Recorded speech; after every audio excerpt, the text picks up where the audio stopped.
नमस्कार दोस्तों, स्वागत है आप सभी का हमारे YouTube चैनल ITI पूर्व में। मैं जयशंकर शर्मा।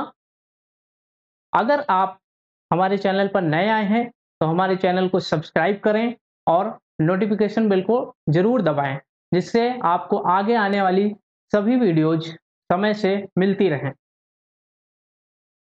दोस्तों, मैं आपको पीटर पीटर ट्रेड थ्योरी पढ़ाने के लिए आया हूँ और आज हमारा लेक्चर 1 स्टार्ट होगा और हमारा जो टॉपिक है वो टॉपिक होगा सेफ्टी, 5S, आग और सुरक्षा चिन्ह। इन 4 टॉपिक्स को लेकर के हम पढ़ेंगे। चलिए देर न करते हुए अपनी क्लास को आगे बढ़ाते हैं।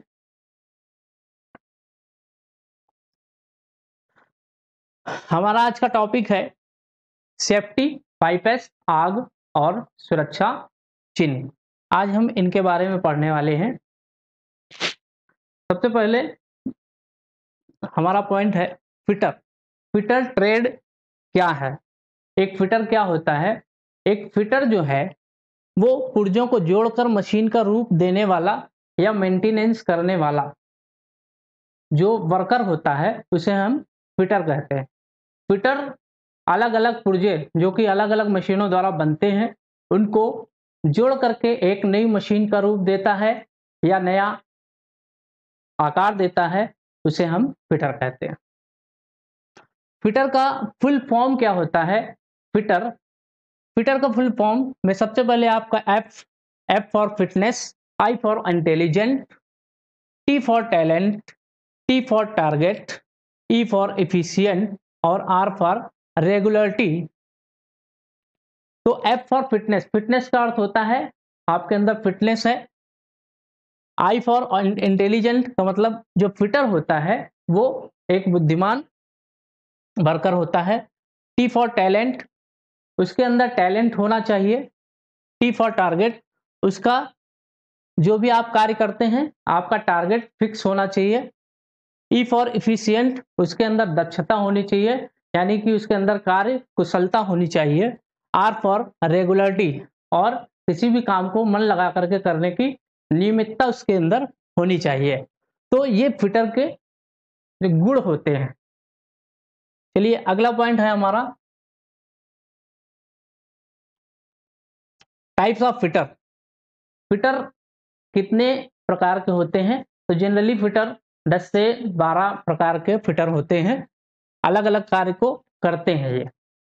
तो जैसे आपका पहला है bench fitter, number 2 electric fitter, number 3 machine tool fitter, number 4 auto fitter, number 5 IC engine fitter, number 6 aircraft fitter, number 7 loco fitter, number 8 machine fitter, number 9 mining fitter, number 10 turbine fitter, number 11 pipe fitter और number 12 steam fitter. ये जो fitter होते हैं ये अलग-अलग क्षेत्रों में दक्षता प्राप्त करते हैं और अपने कार्य को करते हैं। अगला पॉइंट है हमारा पॉइंट नंबर 4, फिटर के कार्य क्या होते हैं? एक फिटर जो अलग-अलग कार्य करता है उनमें लगभग वो 19 से 20 प्रकार के अलग-अलग कार्य करता है। आपका जैसे कटिंग हो गया, फाइलिंग हो गया, मेजरिंग हो गया, ड्रिलिंग ड्रिलिंग का अर्थ होता है होल होल बनाने का कार्य करना। सोल्डरिंग का मतलब होता है कम गलनांक वाले धातुओं को जोड़ने का कार्य करना। और नंबर 6 ज्वाइनिंग, अलग-अलग पार्ट्स को थ्रेड्स के माध्यम से जोड़ना। ब्रेजिंग भी जो है सोल्डरिंग जैसे कम गलनांक वाले धातुओं को जोड़ने के लिए की जाती है। ब्रेजिंग उससे ज्यादा गलनांक वाले धातुओं को जोड़ने के लिए की जाती है, जैसे पीतल की ब्रेजिंग करते हैं हम लोग। नंबर 8 रिवेटिंग, नंबर 9 आपका स्क्रैपिंग का कार्य फिटर के द्वारा होता है। Tapping, threading, grinding, reaming, welding, forging, rolling, bending और हीट ट्रीटमेंट। और लास्ट में आपका आएगा रिपेयरिंग। जो मेंटेनेंस वर्कर होते हैं वो भी मेंटेनेंस फिटर उनको हम कह सकते हैं। तो ये कार्य फिटर के द्वारा अलग अलग क्षेत्रों में किए जाते हैं। अगला पॉइंट हमारा पॉइंट नंबर 5 जो बहुत ही महत्वपूर्ण है, सुरक्षा, सेफ्टी। तो सेफ्टी क्या होती है? एक्सीडेंट से बचने का उपाय जो होता है उसे हम सेफ्टी कहते हैं। सेफ्टी हमारे लिए बहुत ही जरूरी है। अगर आप एक अच्छे वर्कर हैं, अगर आप एक अच्छे कारीगर बनना चाहते हैं तो आपको सुरक्षा सावधानियों का बहुत ही ध्यान देना आवश्यक है। अगला पॉइंट है आपका दुर्घटना। दुर्घटना क्या है? दुर्घटना होता है लापरवाही की वजह से। लापरवाही जब हम करते हैं तो उसकी वजह से जो हम नहीं चाहते हैं वो घटना हो जाती है, जिससे हमारी शरीर को, हमारे अंग को चोट पहुंचती है, जैसे उंगली का कट जाना या हाथ का दब जाना। तो इस प्रकार से कार्यस्थल पर लापरवाही से हुई घटना को हम दुर्घटना कहते हैं। अगला पॉइंट है कारण।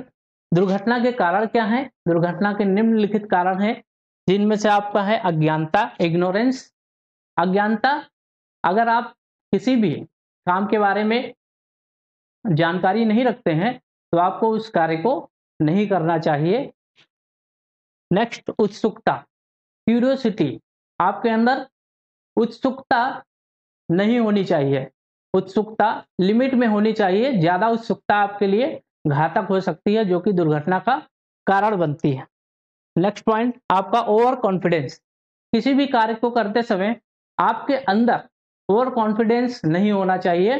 कॉन्फिडेंस आपके अंदर हो, लेकिन ओवर कॉन्फिडेंस आपके लिए घातक है, जो कि दुर्घटना का कारण बनता है। नेक्स्ट पॉइंट आपका है लगन में कमी। किसी भी कार्य को करते समय अगर आपके अंदर लगन नहीं है, आप बिना लगन के काम कर रहे हैं, तो वहां भी दुर्घटना होने के चांसेस बनते हैं। नेक्स्ट पॉइंट आपका है मशीन की दशा का ठीक ना होना। यदि मशीन सही कंडीशन में नहीं है, मशीन में प्रॉपर ऑयलिंग नहीं हो रही है, मशीन में प्रॉपर टूल्स नहीं है, अगर आप ऐसी मशीन का प्रयोग करते हैं तो वहां पर दुर्घटना होने के चांसेस बनते हैं। नेक्स्ट पॉइंट आपका है काम करने का गलत तरीका। अगर आप कोई भी काम कर रहे हैं, उसका आपका तरीका सही होना चाहिए। अगर आप सही तरीके से उस काम को नहीं करेंगे, लापरवाही से करेंगे, तो वहां पर भी दुर्घटना हो सकती है। नेक्स्ट पॉइंट आपका गलत पोशाक। गलत पोशाक का मतलब है आप किसी भी काम को करते समय ढीले वस्त्र नहीं पहने या हाथ में कड़ा नहीं पहने। ऐसी कंडीशन में जैसे आप मान लीजिए लेथ मशीन ऑपरेट कर रहे हैं, उस दशा में आपका कड़ा जो है वो जा करके लेथ मशीन के स्पिंडल में फंस सकता है, जो कि दुर्घटना का कारण बनता है। या गले में आप गमछा या आप कोई रुमाल या गमछा आप ना डालें। कार्य करते समय बहुत ही ध्यान देने योग्य जरूरी बात है ये, हमारी पोशाक सही होनी चाहिए। नेक्स्ट पॉइंट गलत औजार का प्रयोग। सही समय पर सही औजार का प्रयोग करना हमें दुर्घटना से बचा सकता है। अगला पॉइंट है हमारा खतरनाक पदार्थ। खतरनाक पदार्थ का अर्थ है जैसे केरोसिन ऑयल या कोई भी केमिकल और डीजल या इस तरह के ऐसे तत्व, अगर आप वहां पर स्मोकिंग करते हैं या उनको ऐसे केमिकल्स होते हैं जो कि हमारे हाथों को नुकसान पहुंचाते हैं, हमारे हमारे श्वसन तंत्र को नुकसान पहुंचाते हैं, वहां पर हमें नहीं जाना चाहिए। हमें उनसे बच करके रहना चाहिए, जो कि हमें दुर्घटना से बचा सकते हैं। अगला पॉइंट है हमारा 11 नंबर, तारों का नंगा होना। अगर किसी मशीन पर आप काम कर रहे हैं, वहां पर प्रॉपर वायरिंग नहीं है, वायर्स खुले हुए हैं, तो इस कंडीशन में आपको मेंटेनेंस, इलेक्ट्रिकल मेंटेनेंस वर्कर्स को बुला करके उसको आपको मिस्त्री के द्वारा सही करवाना चाहिए, अन्यथा आप दुर्घटना से ग्रस्त हो सकते हैं। अगला पॉइंट आपका गलत योजना। अगर आप कोई भी काम करते हैं तो उसको अच्छे प्रॉपर योजना बना करके करें। अगर आप गलत योजना से, गलत तरीके से आप उस काम को अंजाम देते हैं, तो वहां पर भी दुर्घटना होने के चांसेस बढ़ते हैं। नेक्स्ट पॉइंट है आपका अनुशासनहीनता। कार्य करते समय हंसी मजाक करना या चुटकुले सुनाना एक दूसरे को,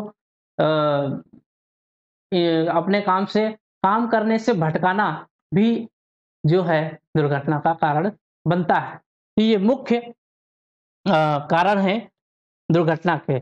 इनमें से कोई भी कारण अगर होता है तो वहां पर दुर्घटना हो सकती है।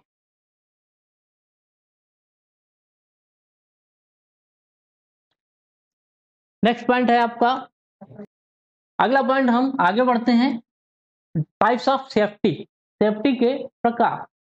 सेफ्टी जो है 3 प्रकार की होती है। Number 1 self safety, number 2 general workshop safety और नंबर 3 आपका मशीन टूल सेफ्टी। सुरक्षा सावधानियों में 3 प्रकार की सावधानियां बरतनी चाहिए। जैसे आपका सेल्फ सेफ्टी, सबसे पहले आप स्वयं की सुरक्षा करें। स्वयं सुरक्षा का अर्थ है कि जान है तो जहान है। अगर अगर चोट लगती है, आपको कुछ होता है, तो आपका अगर कोई अंग कट जाता है तो वो तो वापस आने वाला नहीं है। मशीन अगर बिगड़ती है तो वो बन जाएगी। तो सबसे पहले आप अपनी सुरक्षा का ध्यान रखें। फिर उसके बाद आती है बात जनरल वर्कशॉप सेफ्टी की। सामान्य जो कार्यस्थल में जो सुरक्षा सावधानियां हैं उनका ध्यान रखना चाहिए। जैसे आपको कार्य करते समय वर्कशॉप में सेफ्टी शूज का प्रयोग करना है और अगर आप जिस मशीन पर कार्य कर रहे हैं वहां पर जो मेन स्विच है, जो वायर्स हैं, वो नंगे नहीं होने चाहिए। अच्छी क्वालिटी के वायर्स लगे होने चाहिए। अगर कहीं पर भी वायर्स कट हुए हैं तो आपको मिस्त्री को बुला करके उसको सही करवाना चाहिए। और मशीन में जो है प्रॉपर आप उसको ऑयलिंग करें, आप उसको टूल्स जो है प्रॉपर उसके आप चेंज करते रहें, टूल्स को समय समय पर बदलते रहें, सही जगह पर सही टूल्स का इस्तेमाल करें। गलत पोशाक ना पहने। आप गलत पोशाक अगर पहनते हैं तो भी एक्सीडेंट का कारण बनता है। तो ये साधारण वर्कशॉप सुरक्षा के अंतर्गत आता है।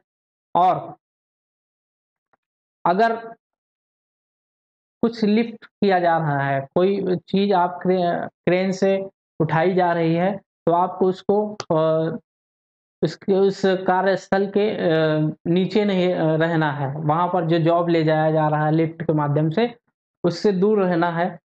और हेलमेट का यूज करना, आपको पीपीई का यूज करना है।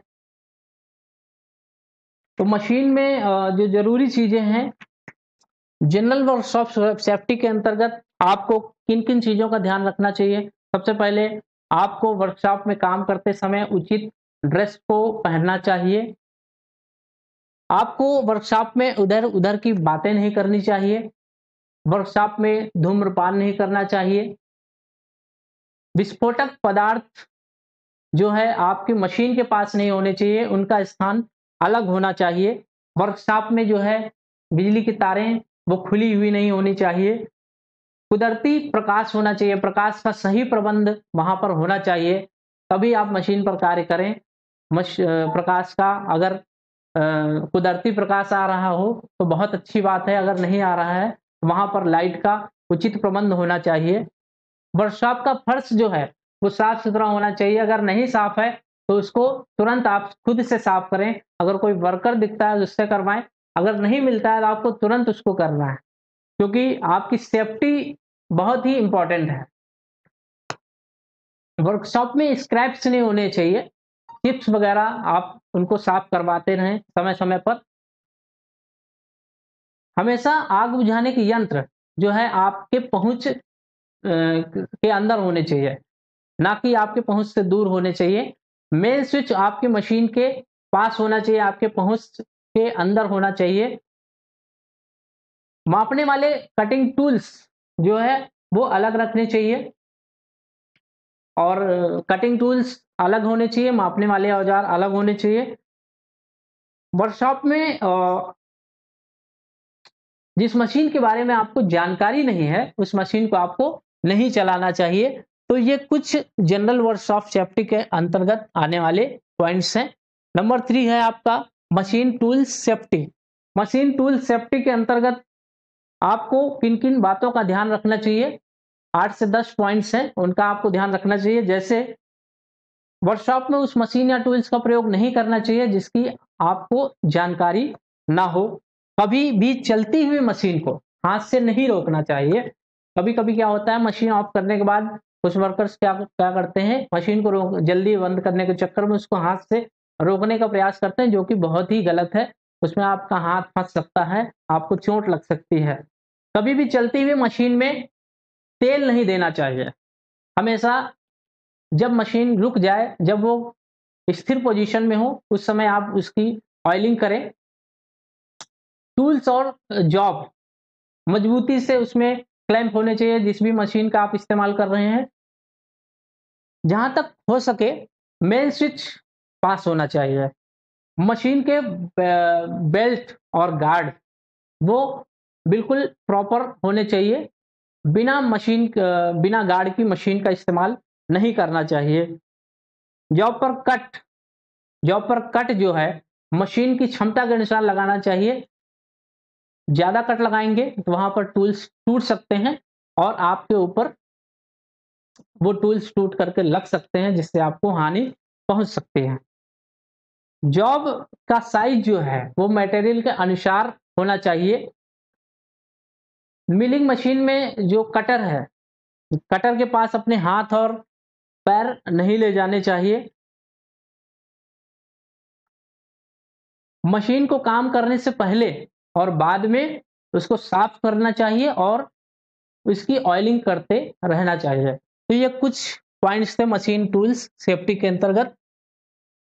नेक्स्ट पॉइंट है हमारा कृत्रिम श्वसन, आर्टिफिशियल रिस्पे रेस्पिरेशन। आर्टिफिशियल रेस्पिरेशन कब देते हैं? जब कोई भी वर्कर, कोई भी कारीगर कार्य करते समय जोखिम उठाता है या उसको चोट लग जाती है, तब उस कंडीशन में उसको श्वास लेने में अगर समस्या हो रही हो, तब फर्स्ट एड देते समय जब प्राथमिक उपचार करते हैं, उस समय हमें कृत्रिम श्वसन देना चाहिए, जिससे उसकी जान बचाई जा सके। कृत्रिम श्वसन देने की 2 तरीके हैं।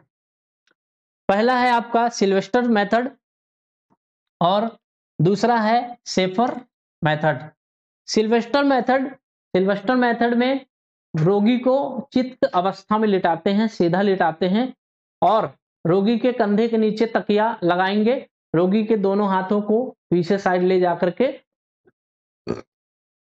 आप उसके सिरहाने पर बैठ जाइए। सिरहाने पर बैठ करके दोनों हाथों से उसके हाथों को ले जाकर के उसके सीने पर रख करके और उसको पंप करना चाहिए। 1 मिनट में 10 से 12 बार पंप करना चाहिए सिल्वेस्टर मेथड में।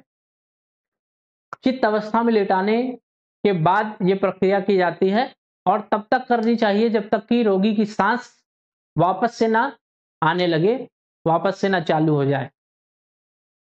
दूसरा जो तरीका है वो शेफर्स मेथड का है। शेफर्स मेथड में क्या करते हैं? सिल्वेस्टर मेथड में सीधा चित्त अवस्था में लिटाते हैं और शेफर्स मेथड में उल्टा लिटाते हैं, रोगी को औंधे मुंह लिटाया जाता है। इस अवस्था में लिटाने के बाद रोगी के दोनों हाथों को पीछे कर देना चाहिए और अगर जीभ को निकाल करके रुमाल से साफ कर दिया जाए तो वो और भी अच्छा होता है। फिर रोगी के सिरहाने बैठ करके आपको दोनों हाथों से उसको प्रेस करना है 1 मिनट में 10 से 12 और तब तक करना है जब तक कि रोगी की सांस वापस से ना चालू हो जाए। तो कृत्रिम श्वसन जो होता है वो रोगी को तब दिया जाता है जब उसको सांस में तकलीफ हो रही हो और उसकी जो हार्ट बीट है वो बंद होने की स्थिति में हो। कृत्रिम श्वसन द्वारा हम किसी भी रोगी की जान को बचा सकते हैं। नेक्स्ट पॉइंट है हमारा PPEs, personal protective equipments. Personal protective equipments एक फिटर के लिए बहुत ही इंपॉर्टेंट इक्विपमेंट्स हैं। इन इक्विपमेंट्स का प्रयोग कार्य करते समय एक फिटर को जरूर से जरूर करना चाहिए। पीपीई किट में कौन कौन सी चीजें आती हैं? सबसे पहले आंख की सुरक्षा के लिए गॉगल्स, ग्लासेस, फेस शील्ड का प्रयोग आंख की सुरक्षा के लिए करते हैं। फिर कान की सुरक्षा के लिए ईयर प्लग जरूर लगाएं। सांस की सुरक्षा के लिए फिल्टर, रेस्पिरेटर्स जरूर लगाने चाहिए नाक, ताकि आपके अंदर जो सांस है वो शुद्ध होकर के जाए, एयर फिल्टर होकर के जाए और जो विषाणु हैं वो आपके सांस के माध्यम से आपके शरीर में ना प्रवेश करें। नेक्स्ट पॉइंट है आपका पैर। पैर की सुरक्षा के लिए आपको सेफ्टी शूज जरूर पहनने चाहिए। सिर की सुरक्षा के लिए हेलमेट्स जरूर लगाएं। बिना हेलमेट्स के आपको कार्यस्थल पर कार्य नहीं करना चाहिए। नेक्स्ट पॉइंट है आपका बॉडी की सुरक्षा। बॉडी की सुरक्षा के लिए आपको एप्रन पहनना चाहिए, ग्लव्स पहनने चाहिए हाथों में और हाई विजिबिलिटी क्लॉथिंग्स आपकी होनी चाहिए आपकी बॉडी की सुरक्षा के लिए। तो पीपीई किट का प्रयोग एक फिटर के लिए बहुत ही ज्यादा आवश्यक है। अगला पॉइंट है आपका 5S। 5S 5S क्या है? 5S एक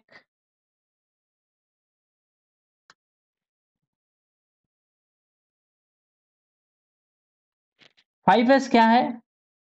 5S एक जापानी शब्द है। 5S एक जापानी शब्द है। इसका प्रारंभ जो है वो एस अक्षर से होता है। इसमें 5 प्रकार के एस आते हैं। पहले एस को हम बोलते हैं सीरी। सीरी को हम शॉर्ट भी बोलते हैं। सीरी का अर्थ होता है शॉर्ट करना, छांटना। आप कार्यस्थल में अगर कार्य कर रहे हैं तो अपने कार्यस्थल में 5S का पालन जरूर करें। तो पहले एस का क्या मतलब होता है? सीरी। सीरी का अर्थ होता है शॉर्ट। शॉर्ट का हिंदी मतलब होता है छांटना। आप जो भी आपकी जो भी टूल्स की अलमारी है या जो भी आप टूल्स यूज करते हैं वहां पर उन टूल्स का प्रयोग ना करें जो कि अनावश्यक है। अनावश्यक चीजों को आप अलग कर दें। उसके बाद जो कार्य के लिए उपयुक्त चीजें हैं उनको आप रखें। दूसरा एस है सेशन। शिटॉन इसको हम बोलेंगे शिटॉन।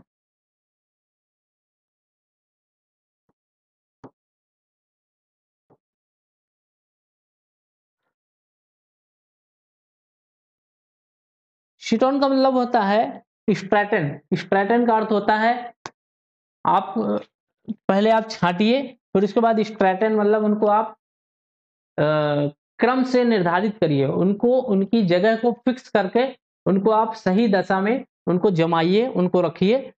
सेट इन ऑर्डर, इसका अर्थ होता है सेट इन ऑर्डर, क्रम से व्यवस्थित करना।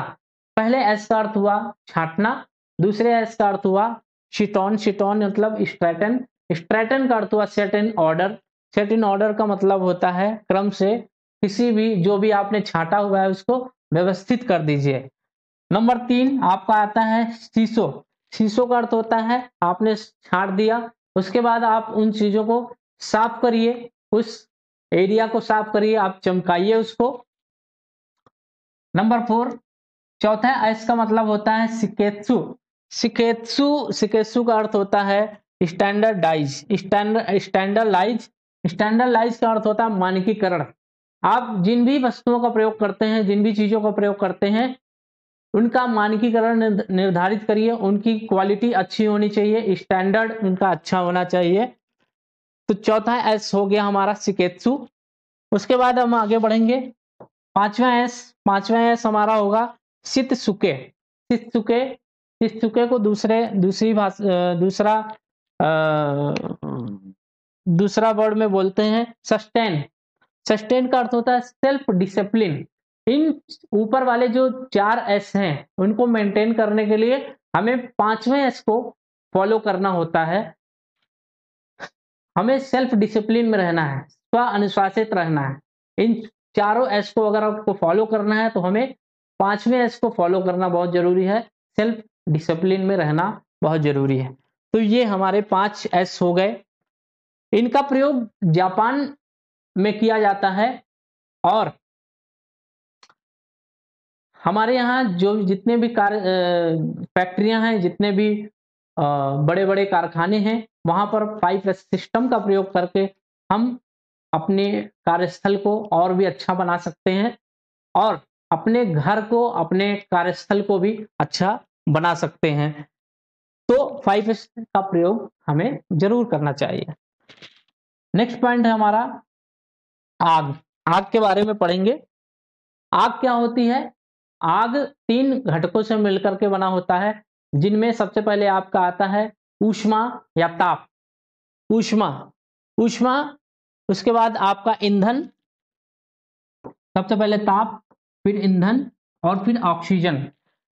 ये तीनों चीजें जब मिलेंगी, तीनों घटक जब मिलेंगे, तब उनसे आग बनेगी, तब उससे आग उत्पन्न होगी। अगर आग को हमें बुझाना है तो इन तीनों में से हमें एक चीज को हटाना होगा, तब आग बुझ जाएगी।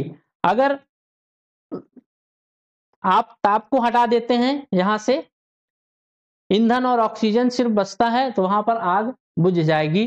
अगर आप ऑक्सीजन को हटा देते हैं तो वहां पर आग बुझ जाएगी। तो कहने का अर्थ होता है 3 घटकों में से एक घटक को अगर हम हटा दें तो वहां पर आग को हम बुझा सकते हैं।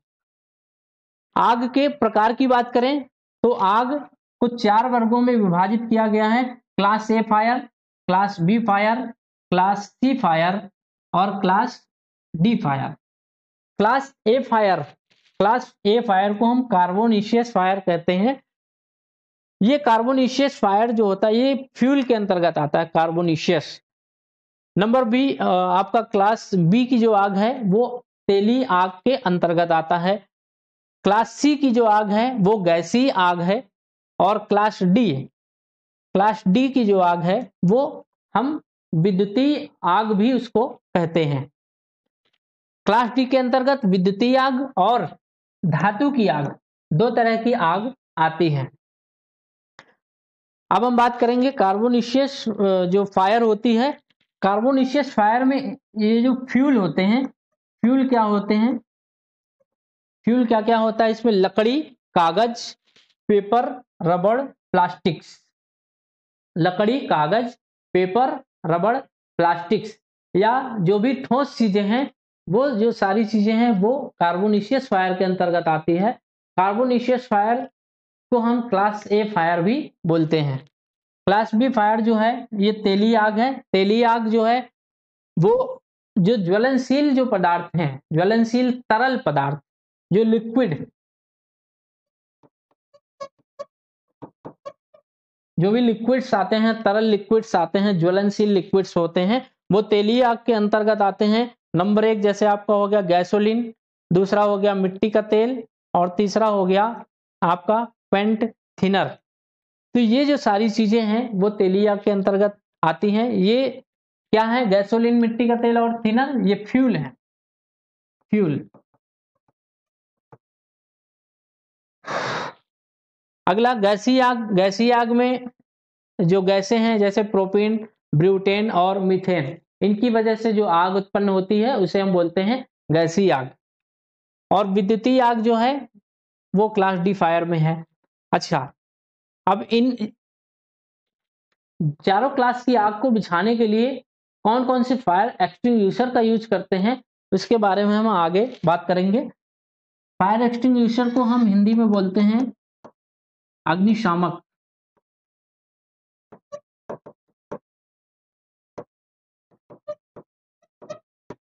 अग्निशामक, अग्निशामक जो है क्लास ए फायर के लिए क्या क्या हो सकते हैं? प्रेशर वाला पानी है। अगर लकड़ी की आग लगती है, कागज की आग लगती है या रबड़ की आग लगती है तो उस समय हम उसको बुझाने के लिए किन किन चीजों का प्रयोग करेंगे? प्रेशर वाला पानी का इस्तेमाल करेंगे। दूसरा हम फोम का इस्तेमाल करेंगे। तीसरा ड्राई केमिकल का इस्तेमाल करेंगे। और कार्बोनिशियस फायर में अग्निशामक की बात करें तो प्रेशर वाला पानी, फोम और ड्राई केमिकल और सोडा एसिड एक्सटिंग्विशर का प्रयोग करते हैं। तेली आग में अगर हमें तेली आग के द्वारा तेल के द्वारा जो आग लगती है उसको बुझाने के लिए हम कौन कौन से अग्निशामक का प्रयोग करेंगे। नंबर 1 आपका हो गया फोम फायर एक्सटिंग्विशर। नंबर 2 आपका Na2CO3 और उसमें क्या ऐड होगा AlSO4, Na2CO3 प्लस AlSO4। और क्लास सी की जो आग है इसको बुझाने के लिए हम ड्राई पाउडर का इस्तेमाल करेंगे। क्लास डी की फायर को बुझाने के लिए CTC फायर एक्सटिंग्विशर का प्रयोग करेंगे और शुष्क रसायनों का प्रयोग करेंगे। और क्लास डी की जो आग है उसे हम इलेक्ट्रिकल फायर भी बोलते हैं, जो कि बिजली के द्वारा लगती है। और धातु की आग, जो धातु जो होते हैं जैसे आपका मैग्नीशियम हो गया और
क्लास डी की जो फायर है जो बिजली के द्वारा लगती है उसको अगर हमें बुझाना है तो वहां पर हम CTC फायर एक्सटिंग्विशर का प्रयोग करेंगे और शुष्क रसायनों का प्रयोग करेंगे, कार्बन डाइऑक्साइड का प्रयोग करेंगे और नाइट्रोजन के साथ सोडियम बाइकार्बोनेट का प्रयोग करके हम बिजली से जो आग लगती है उसको हम बुझाएंगे। चलिए आगे बढ़ते हैं। नेक्स्ट पॉइंट है हमारा सेफ्टी साइंस। सेफ्टी साइंस और सिंबल्स। सुरक्षा चिन्ह। सुरक्षा चिन्हों का बहुत ही महत्वपूर्ण योगदान है हमारे कार्य जो कारखाने हैं वहां पर सुरक्षा चिन्हों के माध्यम से हम सुरक्षा मशीन की सुरक्षा और अपनी स्वयं की सुरक्षा कर सकते हैं सुरक्षा चिन्हों के माध्यम से। जैसे आप लोग देखते होंगे जब सड़क में चलते हैं तो आपको कई जगह सिंबल्स दिखते हैं। उसी प्रकार कारखाने के अंदर भी अलग-अलग प्रकार के सिंबल्स प्रयोग किए जाते हैं आपको सूचना देने के लिए, आपको निषेध करने के लिए, आपको जो है आदेश देने के लिए। तो इस प्रकार से सिंबल्स का प्रयोग करते हैं। तो सिंबल्स कितने प्रकार के होते हैं, सेफ्टी साइंस कितने प्रकार के होते हैं। नंबर 1 आपका हो गया प्रोहिबिशन अर्थात निषेधात्मक चिन्ह। निषेधात्मक चिन्ह। नंबर 2 हो गया आपका वार्निंग साइंस। नंबर 3 आपका हो गया इंफॉर्मेशनल साइंस। नंबर 4 आपका हो गया मैंडेटरी साइंस।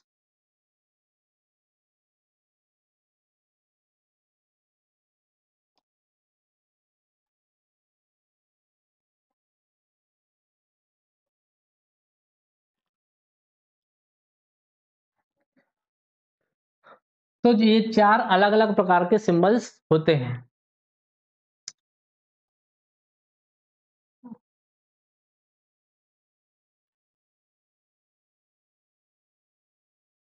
निषेधात्मक चिन्ह जो होते हैं, निषेधात्मक चिन्हों का जो बैकग्राउंड होता है वो सफेद होता है। निषेधात्मक चिन्हों का बैकग्राउंड क्या होता है, सफेद होता है। सफेद बैकग्राउंड होता है और इसका जो बॉर्डर है ये लाल रंग का बॉर्डर होता है। ये जो बॉर्डर है ये लाल रंग का बॉर्डर होगा और क्रॉस जो होगा ये भी लाल रंग का होगा। और इसके अंदर जो चिन्ह है, इसके अंदर का जो चिन्ह है वो होगा आपका काले रंग का। इसके अंदर का जो चिन्ह है वो काले रंग का होगा। तो प्रोहिबिशन निषेधात्मक चिन्हों में सफेद बैकग्राउंड, लाल रंग का बॉर्डर, लाल रंग का क्रॉस और जो अंदर उसका चिन्ह होगा वो काले रंग का चिन्ह होगा। वार्निंग साइंस की बात करें तो इसमें त्रिभुज के आकार का इसमें चिन्ह बना होगा। त्रिभुज के आकार के चिन्ह के अंदर बैकग्राउंड होगा पीले रंग का और बॉर्डर होगा काले रंग का और उसके अंदर जो चिन्ह है वो काले रंग का होगा। प्रोहिबिशन साइंस और वार्निंग साइंस दोनों साइंस में जो है काला चिन्ह होता है। इस ये बहुत ही महत्वपूर्ण पॉइंट है। इन दोनों साइंस में जो है काला चिन्ह होगा। नंबर 3 हम बात करेंगे इंफॉर्मेशनल साइंस की। तो इंफॉर्मेशनल अर्थात सूचनात्मक चिन्ह। सूचनात्मक चिन्ह में हरा बैकग्राउंड होता है। इंफॉर्मेशनल साइंस में हरा बैकग्राउंड होता है और इसके अंदर सफेद चिन्ह होता है। ठीक है, और इनका जो आकार है ये वर्गाकार है। वर्गाकार आकार के अंदर जो है इंफॉर्मेशनल साइंस बने होते हैं। सबसे पहले प्रोहिबिशन में जो आपका सर्कल बना होगा, सर्कल के अंदर या वृत्त के अंदर होगा, फिर त्रिभुज के अंदर होगा वार्निंग साइंस त्रिभुज के अंदर, उसके बाद इंफॉर्मेशनल साइंस वर्ग के अंदर होगा, उसके बाद लास्ट में हमारा आएगा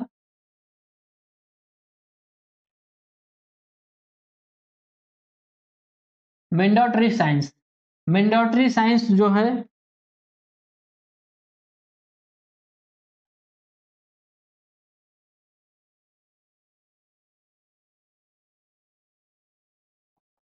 मैंडेटरी साइंस जो है इसको हम बोलते हैं आदेशात्मक चिन्ह।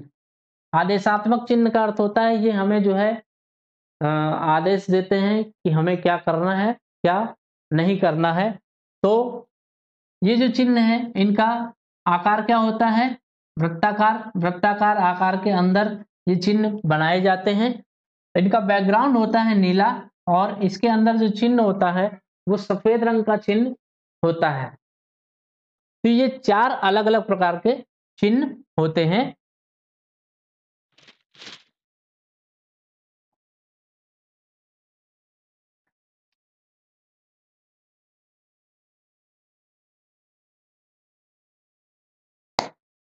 चलिए आगे हम कुछ महत्वपूर्ण प्रश्न कर लेते हैं। सबसे पहला आपका क्वेश्चन है 5S शब्द लिया गया है। 5S शब्द कौन से देश से लिया गया है, तो वो जापान से लिया गया है।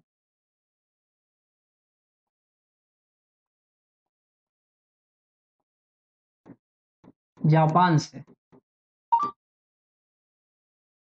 वस्तु उठाने से पहले पैर के बीच की दूरी कितनी होनी चाहिए, दोनों पैरों के बीच की दूरी होनी चाहिए कितनी होनी चाहिए, 18 इंच होनी चाहिए। दोनों पैरों के बीच जो है 18 इंच का गैप होना चाहिए ताकि हमारा मजबूत आधार बने और हम कार्य करते समय फिसले नहीं और हमें चोट ना लगे। नेक्स्ट पॉइंट है नंबर 3, इलेक्ट्रिक आग बुझाने में प्रयुक्त अग्निशामक है। तो इलेक्ट्रिक आग बुझाने के लिए हम कौन सा अग्निशामक का प्रयोग करेंगे। इलेक्ट्रिक आग बुझाने में प्रयुक्त अग्निशामक है हमारा CTC। अगला क्वेश्चन है फोम टाइप अग्निशामक।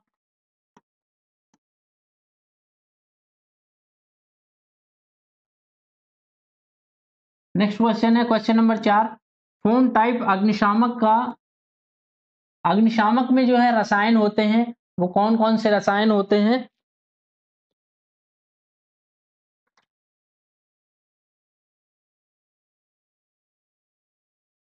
फोम टाइप अग्निशामक में रसायन होते हैं NO2CO3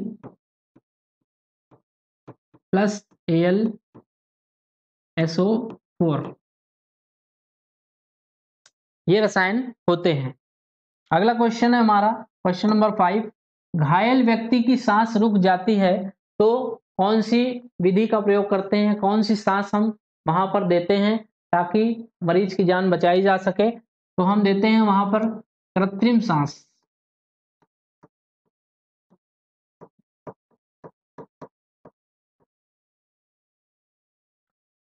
अगला क्वेश्चन है क्वेश्चन नंबर 6, शुष्क रसायन वाले अग्निशामक का प्रयोग कहाँ पर किया जाता है?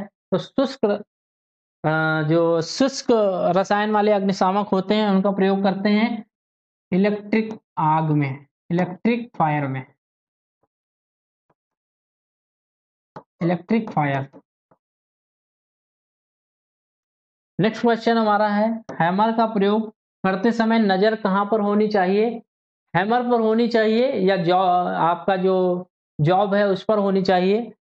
तो हैमर का प्रयोग अगर हम कर रहे हैं तो वहां पर हमारी नजर होनी चाहिए जॉब पर।